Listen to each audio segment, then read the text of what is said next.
मंच पर उपस्थित कैमरा केंद्रीय गृह राज्य मंत्री श्रीमान नित्यानंद राय जी, इसको भारत बोलना है सरकार हटना के यहाँ से।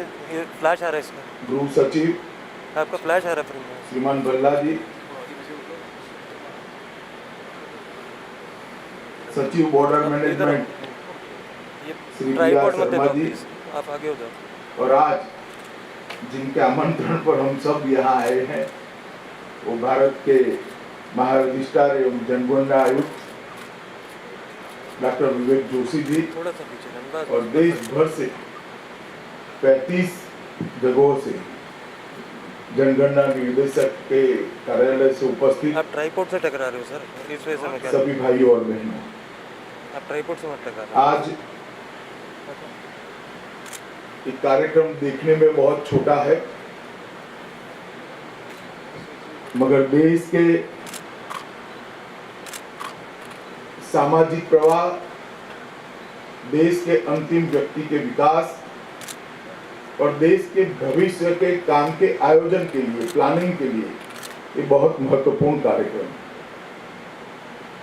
क्योंकि तीनों काम अगर जनगणना ठीक से नहीं होती है, जनगणना का ब्यौरा वैज्ञानिक और साइंटिफिक नहीं होता है तो करना नामुमकिन।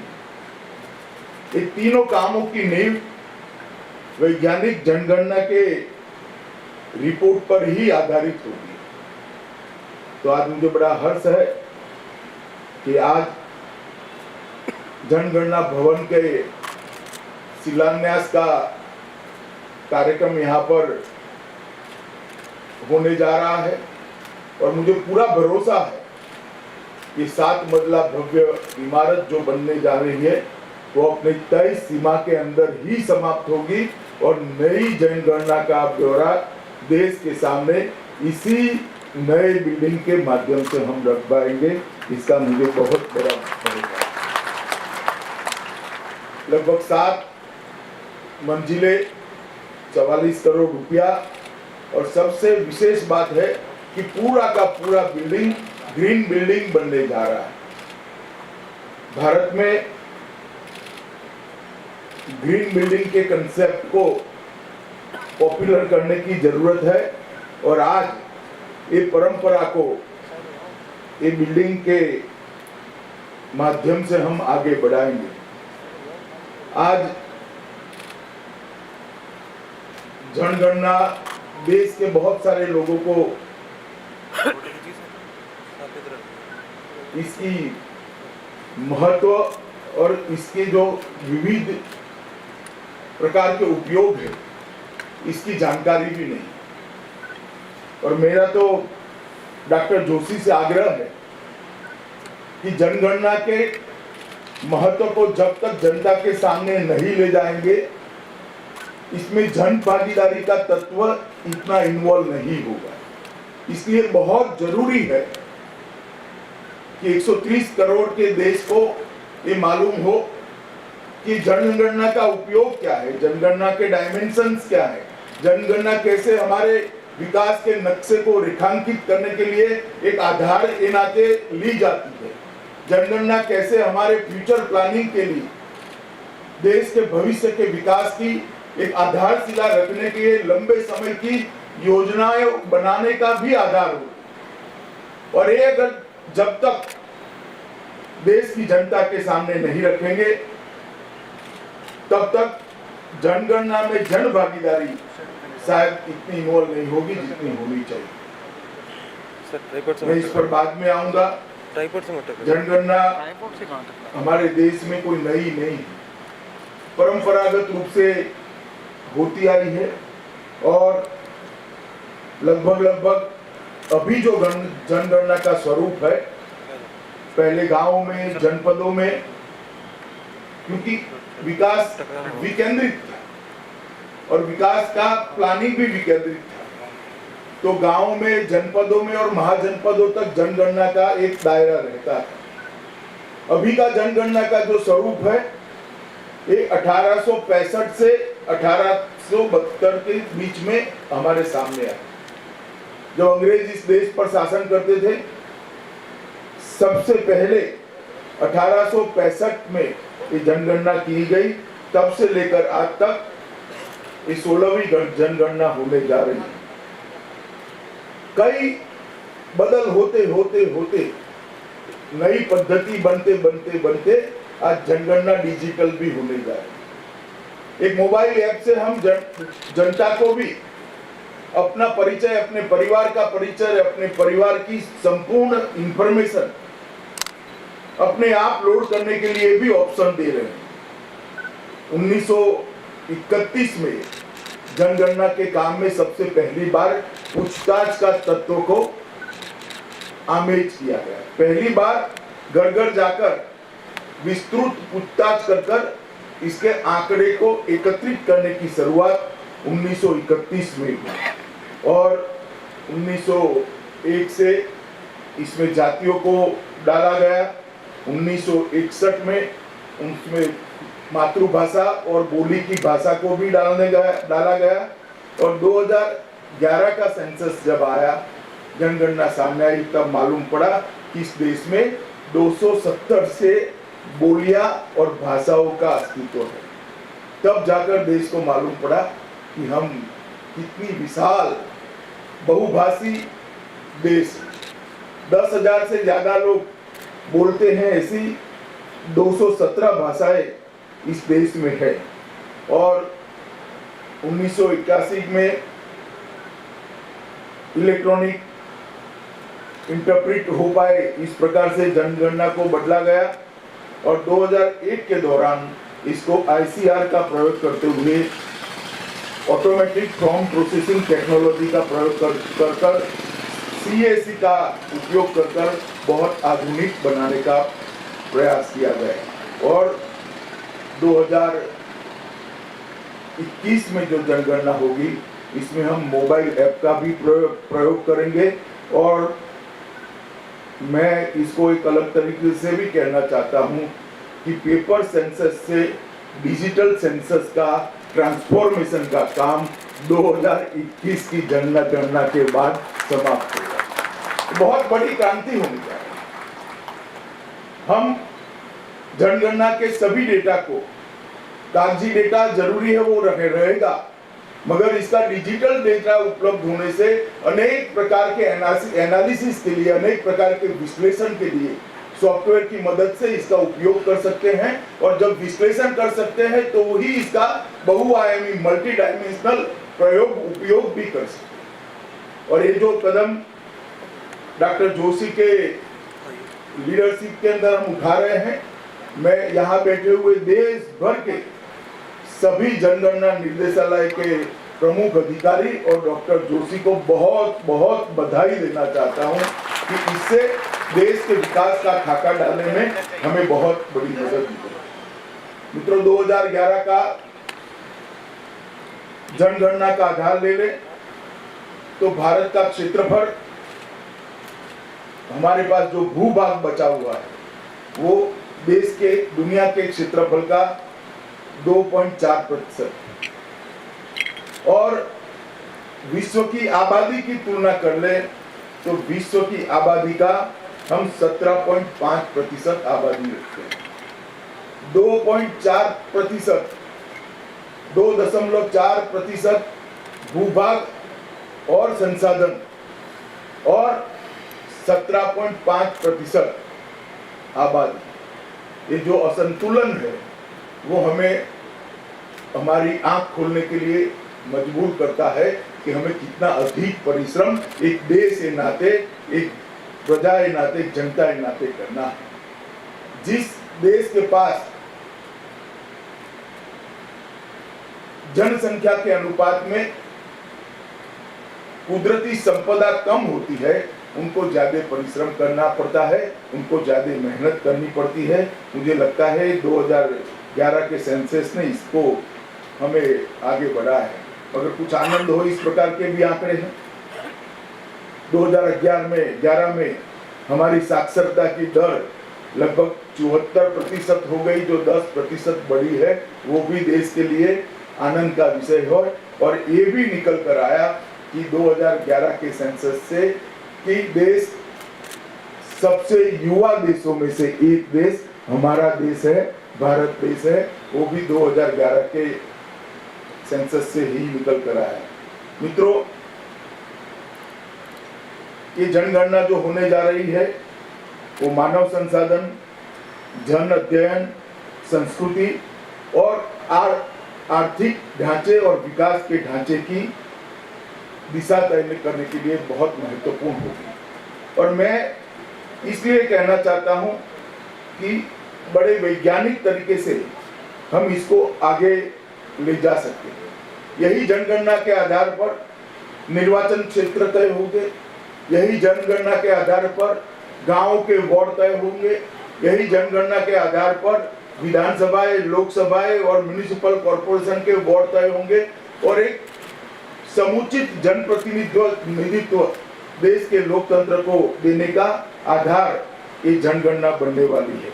और मैं इतना ही कहना चाहता हूं कि हम इसको जितना बारीकी से करेंगे, जितनी गंभीरता से करेंगे, जितनी जन भागीदारी को बढ़ाएंगे, देश के विकास में, देश के लोकतंत्र को मजबूत करने के लिए, देश के अर्थतंत्र को मजबूत करने में आपका योगदान इतना ही बढ़ने वाला है।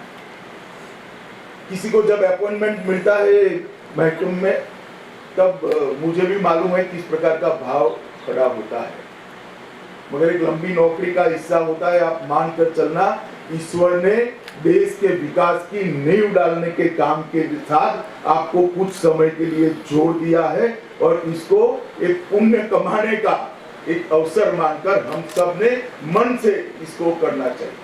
और जितना भी आप मन से करोगे, वो आने वाले दिनों में देश के विकास को और देश के लोकतंत्र को मजबूती देने के लिए काम आएगा। सर की अगर आपका काम इस हो बार गया पहली बार एक सेकंड मेरे को एक फ्रेम के लिए राष्ट्रीय जनसंख्या रजिस्टर NPR हम बनाने जा रहे हैं।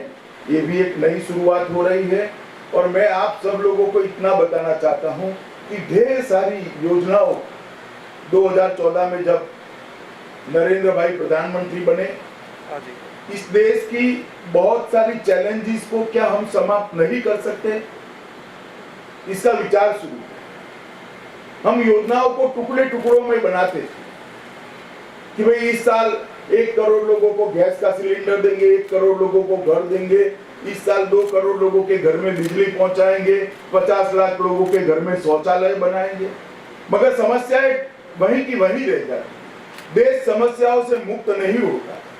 2014 में नरेंद्र भाई ने देश के प्रधानमंत्री बनने के बाद हमारे सोचने के स्केल में बदलाव लाने की शुरुआत, देश को समस्याओं से मुक्त करे इस प्रकार के आयोजन की, इस प्रकार के प्लानिंग की शुरुआत की और वहीं से शुरू हुआ जनगणना के रजिस्टर का सही उपयोग की शुरुआत। मैं आपको एक उदाहरण देना चाहता हूं। 2011 का जनगणना का रजिस्टर जो आप लोगों ने परिश्रम कर बनाया, इसके आधार पर एक ही योजना का मैं उदाहरण देना चाहता हूं। बहुत सारी योजनाओं में उपयोग हुआ है। इसका सबसे बड़ा उपयोग हुआ उज्ज्वला योजना पे। इसके अंदर से आंकड़े मिले कि देश में 8 करोड़ गरीबों के पास गैस है और 8 करोड़ गरीब जो गैस रखते हैं वो कहां कहां है। अब इसको जब डिजिटल मैप पर रखा गया तो एक निश्चित हो गया कि ये बहुत ड्राई एरिया है, 93% लोगों के पास गैस नहीं है। यहाँ जो गैस है 93% लोगों के पास उपलब्ध है। इतना बड़ा अंतर आता है। कोई क्षेत्र ऐसा था जहाँ 93% लोगों के पास गैस नहीं था, एक क्षेत्र ऐसा आता था जहाँ 93% लोगों के पास गैस था। अब इतने बड़े अंतर को कैसे समाप्त करना? तो गैस बनाने से या गैस एक बार सिलेंडर देने से नहीं होता, उसको पूर्ति करनी पड़ती है, उसको एजेंसी, वहां एक रिफिलिंग के लिए एजेंसी चाहिए। और यही 2011 के जनगणना का आधार लेकर पूरा एक डिजिटल मैप तैयार किया। सबसे पहले जो एकदम ड्राई एरिया थे वहां एक तय किया गया कि इतने गैस सिलेंडर बढ़ते हैं तो एक एजेंसी चाहिए। इसके आधार पर गैस एजेंसियों की एडवर्टाइज की गई, गैस एजेंसियां दी गई, उत्पादन बढ़ाया गया और उसके बांटने की प्रक्रिया चालू हो गई। आज देश के 95% लोगों के पास गैस का सिलेंडर है। 8 करोड़ सिलेंडर सिर्फ 5 साल के अंदर हम दे पाए।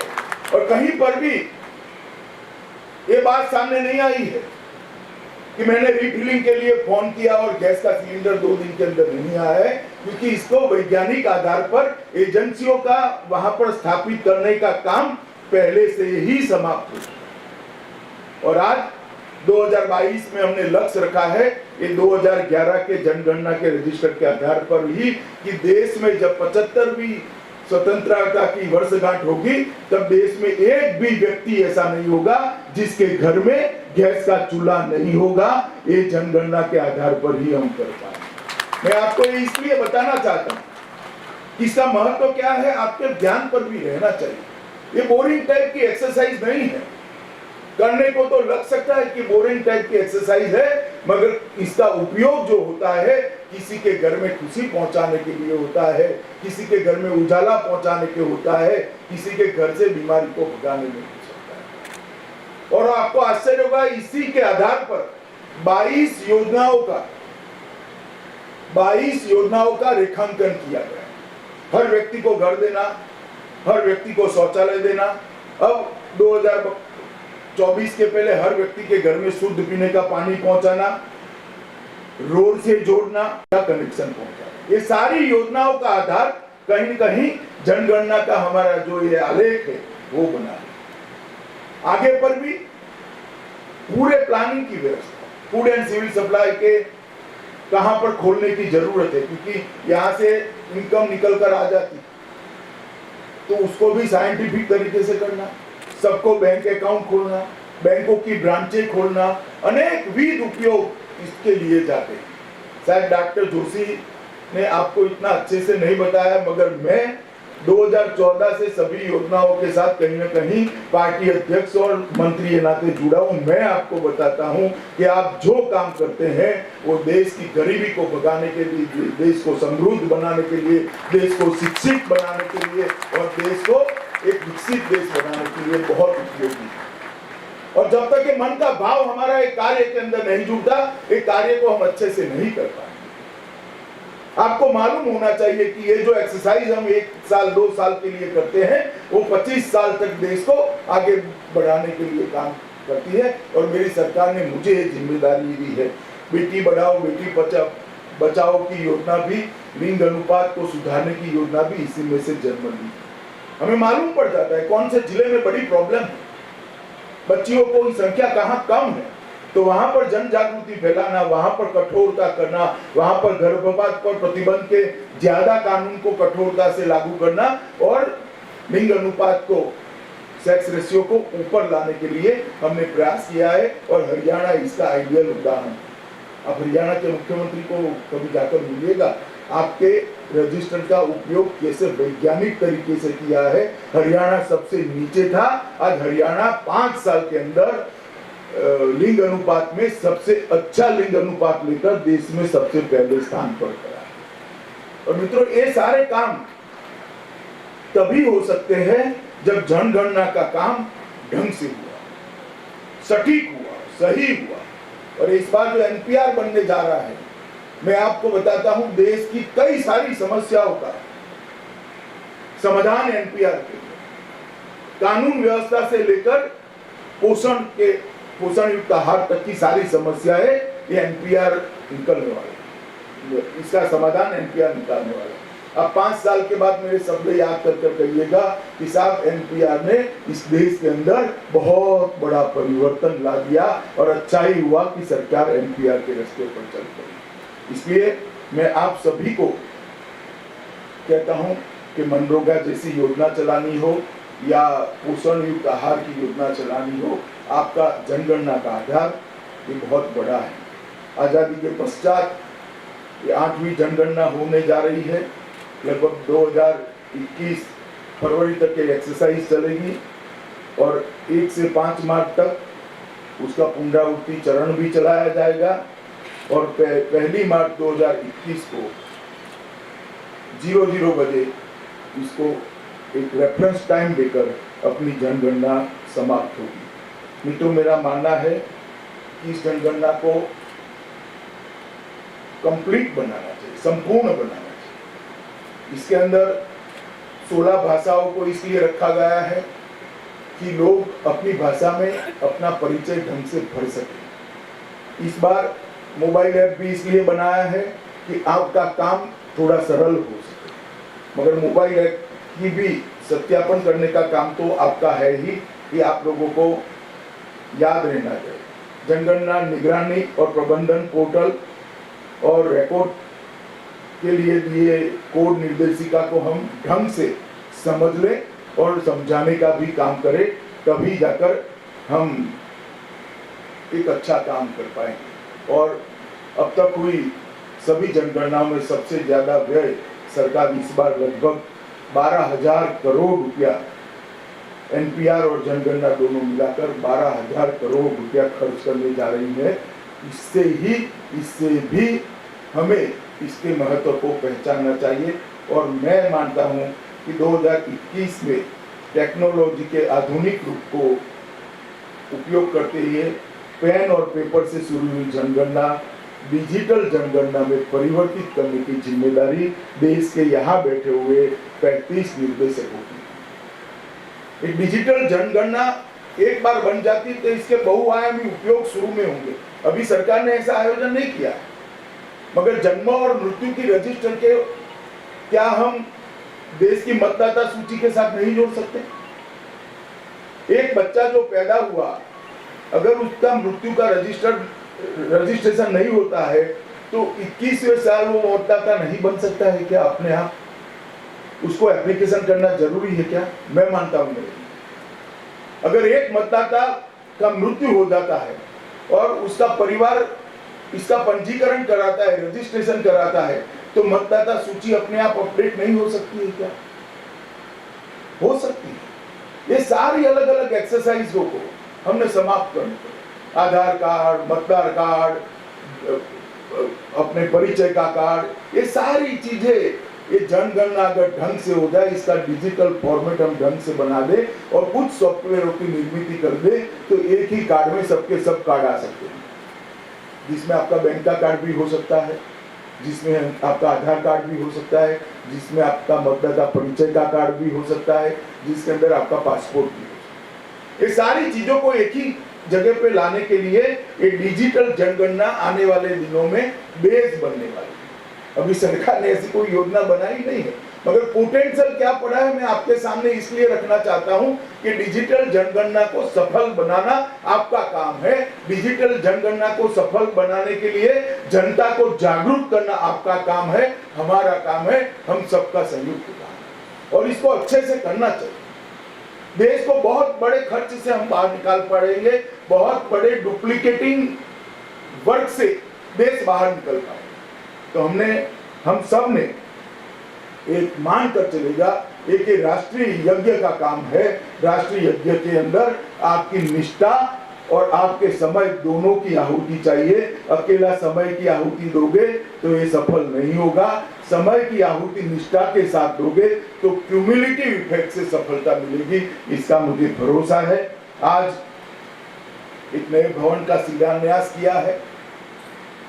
ऑफिस को हिंदी में कार्यालय कहते हैं, जहाँ कार्य का आलय होता है उस जगह को कार्यालय कहते हैं। तो यहाँ पर भारत के भविष्य का, भारत के विकास का, भारत के अर्थतंत्र का और भारत के अंदर से गरीबी को 100% उन्मूलन करने का कार्य का आलय इस भवन में होने वाला है। एक बहुत बड़ा काम इस भवन में होने वाला है। आज एक 7 मंजिला भव्य भवन की आधारशिला रखी गई है।